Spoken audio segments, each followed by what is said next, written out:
Hi guys, welcome to another video. It's 𝗙𝗶𝗀𝗀𝗃 here. Thanks for coming. As always, for the subscribers, thank you so much for the love and the support and your time. It really means a lot to me. Today's video is something that I landed on and I love whatever I had in this video. So watch this clip, come back and let's talk about it. So the conference is over now here in Addis Ababa, and it's been very interesting. Good to come to this country. One thing that I've learned about this country, Ethiopia, is the fact that Africa can build by itself without guidance from the West. It's a beautiful city. It's got great infrastructure. They do not have load shedding in this country, and they've built this country from scratch as Africans without any help from Europeans because they were never colonized. And that is something that I found interesting. They also say that they do not have foreign banks in this country. And because they do not have foreign banks in this country, they use their own banks, their own savings, their own capital to build the infrastructure and to build this nation. That is a message to many African countries, that we should be looking at building our own country and our own countries without waiting for European debt and without waiting for debt from other countries. This brings me now to the issue of the AU. It was a very interesting conference, but many leaders did not come. Museveni did not even bother to come. He sent somebody junior. The Malawian president did not come. I did not see the Botswana president. And in fact, many people who've always come here have said that they felt that most presidents did not come. We did not even see the festivities and activities that usually go with this conference. And the question is why? And so when we asked some of the people why the Museveni didn't come, they said Museveni said, unless there starts to be reforms at the AU and unless there starts to be concrete decisions made on real important issues, he doesn't find the reason to come. And then we also have the Francophone countries that did not come. The other issue that I saw is that the issues that they discuss here tend to lack what is important for African countries.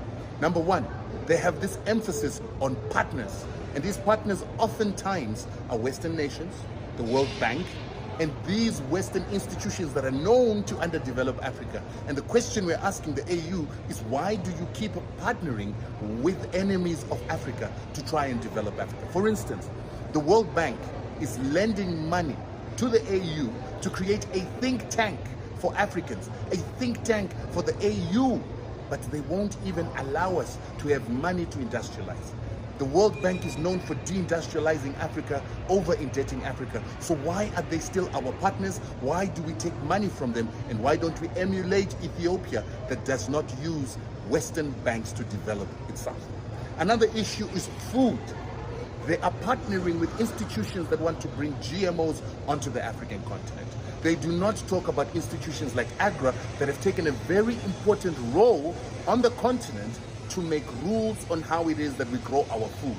They are not making anything or any policies to nullify 𝗬𝗶𝗿 that gives precedence to Western seed companies to produce our seeds at the expense of our farmers and our nations.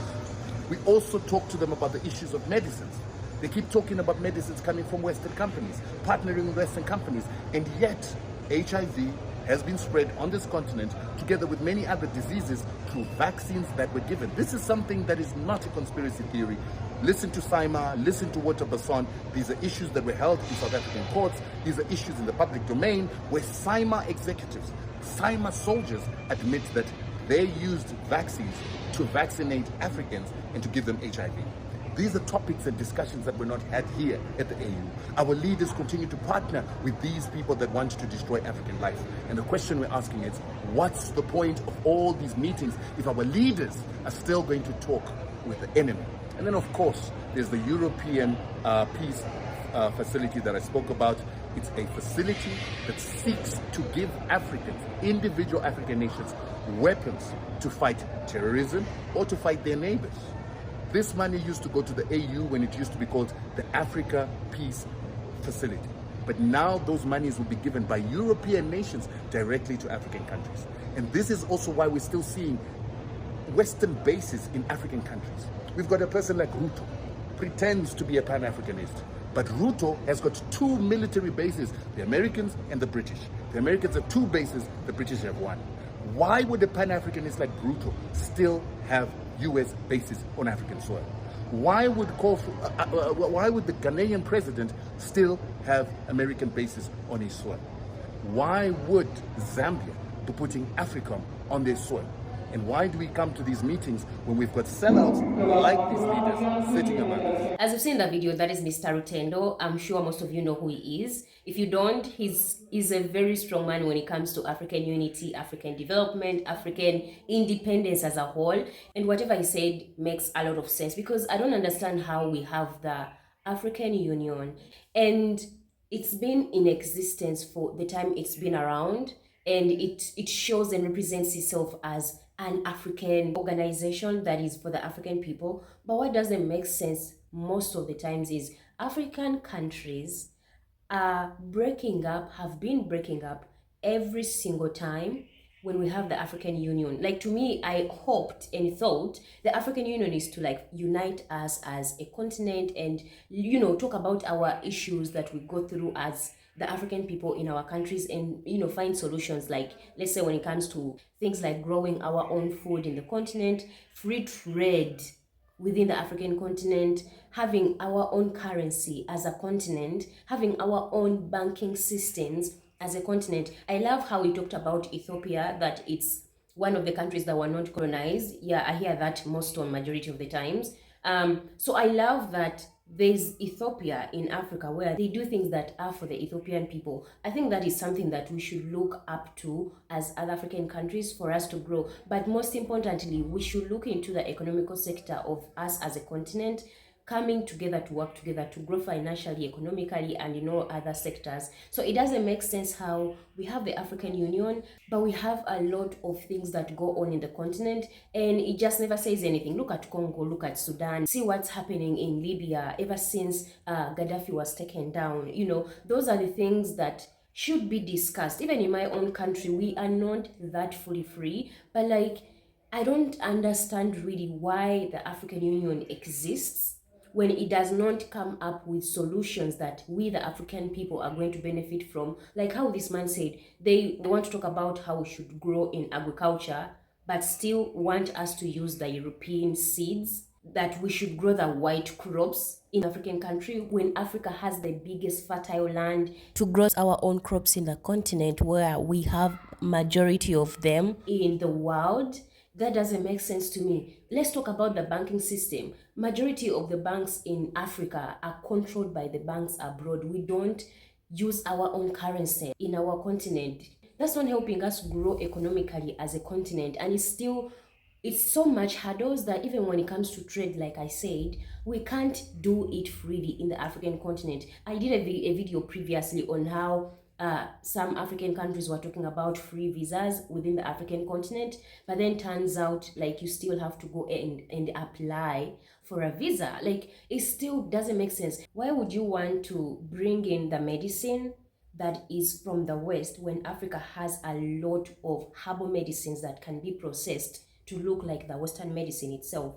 It really doesn't sit well with me. And these are the same people from the West that brought in a lot of diseases in the continent. Like he said, HIV was not into African people. I would say, like, I am kind of glad that some presidents didn't even show up, because it's the same BS that is talked about and nothing changes. The president of Uganda didn't show up. I can't say what happened or what went wrong. I don't know. President of Malawi, as he said, didn't show up. Other presidents didn't show up, because like, I think we are past the times of just going to say things that are not going to help the people. For all the time that you guys have been sitting in these meetings, in those conferences, as an organization of African Union, what is it there to look at and be like, oh, this was something that was passed by the African Union and it's benefiting the African people? Honestly, I don't even know what. They want to put the African faces and go there and act like, oh, we showed up and, you know, this is what is more important. We need to grow economically, but we still need the trade of the Western people. But we all know the Western people don't want Africa to be freely independent in terms of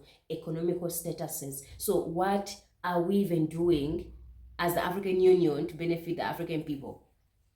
Like, make it make sense. You want to do things that are for the African people, but you want to move on the agendas of the white people, of the white governments. How does that even show that you guys have the powers in your own countries if you have to still listen to the outside world for you to do the things that are better for your own continent, for your own people. A lot of wars, a lot of genocides, a lot of taking people's lives has been happening in the African countries for the longest time. What has the African Union done? What has it done? For the longest time, it has been in existence. Why is it we are in 2024? I cannot just freely go to Nigeria or South Africa or to Egypt or to other African countries freely as an African. Why can't we have our own currency? What are you guys discussing when you go to those meetings of yours in the organization as to pretend to be the faces of leaders of African people when you don't do the things that are important for the African people? Like, it's really frustrating, and it's more annoying because the same people that have been ruling us for the longest time are the ones that don't want to see the young generation come up and speak up. They don't want to see the young generation be given positions where they are able to bring in their young knowledge and help out in fixing our countries and making ourselves better. Like, as you all know, Africa is going to be like a big population in the future, in the near future. So if another generation of people are coming up and there's still no structures, still no people that can really stand up for us as a people and do things that are better for us, Africa is never going to be free in any way. We were never free, but at this point, this is willingness to keep Africa as a poor continent just for some groups of people to stay in power and to stay rich for their families, for themselves, for their children. That's what it looks like, you know. So I just really don't understand why we have this organization. I don't know what it's doing or what it has done, especially if you look into the African continent. There's so much disorganization in the continent. Like, I want us to grow and feel empowered as African people. Like, it's something that's very easy to do if we had people that were for the African people. So I really like when I come across these kind of videos where people are speaking up, people are starting to get into what it really means to be from the African continent and what needs to be done for the African continent to grow, develop, and move in our own terms as a people, control our resources. But until we have people that are able to do the things that are right for us, we are never going to be free. These people know exactly what they are doing. I don't think they are stupid. I don't even believe in the puppet kind of situation. This is something done willingly for them to steal the things of the African continent, our resources, and enjoy them with their Western governments. Friends, as simple as that. That is it for me in the video. Let me know what you think about this. Is the African Union really helping African people, or is just a Western organization with black faces for us to look at and feel like we have something that belongs to us? Yeah, thanks for watching, guys. Don't forget to subscribe, hit the notification bell, guys. Every time you support the channel, it helps me also to come out and give you more that I come across to. But yeah, thanks so much for your time. I'll see you in the next video. Bye.